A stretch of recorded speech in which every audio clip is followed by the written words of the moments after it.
Warren Jacob Jake Covington paused in front of his townhouse near the Ellington School of the Arts in Georgetown and took a deep breath of warm, dry, early morning air, appreciating the unusually low humidity for the nation's capital. Returning from the steaming tropics, the type of climate he least liked, he walked into his house and dropped his luggage at the closet door in his bedroom. After hanging up his jacket and kicking off his shoes, he stretched out on his bed and gloried in the feel of his own hard mattress under his back. He had just completed his first trip for the department in 4 years, and the experience increased his appreciation for his current job as the department's chief policy analyst. He wondered how he ever thought of his former job as an undercover agent as exciting and fascinating. He wanted no more of it. An hour later, at the beginning of the working day, he reached for the phone on his night table and dialed his chief. "I got home an hour ago," he said. As a policy, he didn't identify himself over the phone. "We can't expect success with the present strategy. I'll have to come up with a better plan. I've got some ideas." "All right. Glad you're back," the chief said. "Get some rest and check in with me tomorrow morning." Jake stretched out again and grasped at sleep, only to have it elude him. As always, hours passed while he tried to climb down from the emotional high that consumed him when he was on a department mission.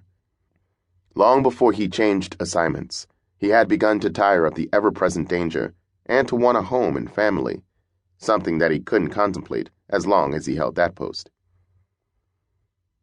"We don't have anyone else who can do this as well as you can, and get back here safely," his chief had said, trying as usual to inveigle him back into his former job.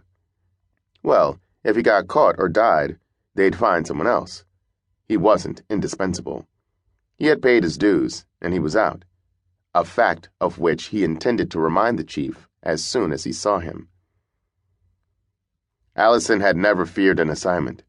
Indeed, the prospect of digging into a topic or an individual and finding something new and interesting always excited her. But she hadn't worked for a newspaper that touted the sensational or for a boss who reveled in it. Roaming around her small townhouse in Alexandria, she considered giving her boss an ultimatum: take her off that assignment or accept her resignation. But until Bill Jenkins hired her a month earlier, she hadn't worked in 18 months. Had lived off her now depleted savings. "I'll write the story, but I won't scandalize the man, and I won't cover up for him either. That's a lesson I don't have to learn again." The muffled sound of the telephone interrupted her musings. "Hello?" "Auntie, how are you?" "Lazy. I just caught a huge striped bass, and that set me to thinking about you.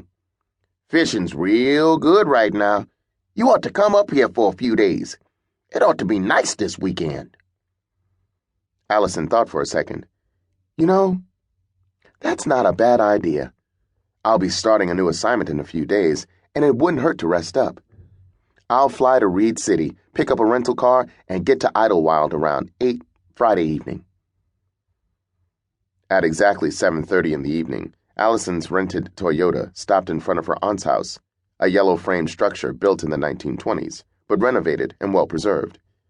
Frances Upshaw, tall and regal at 80, rushed off the front porch to greet her niece who, along with Allison's brother Sidney, constituted the total of the family members that she cared about. She made it a point to tell her friends that the other members of her family were too supercilious for her taste.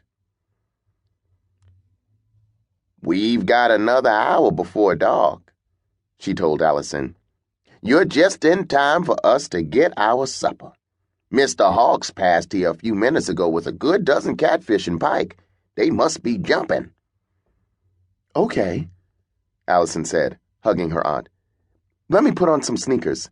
I have to wear leather soles when I drive."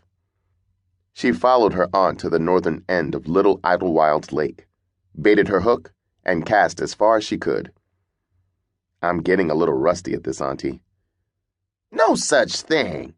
Child, I've been rusty for years, but not when I'm fishing."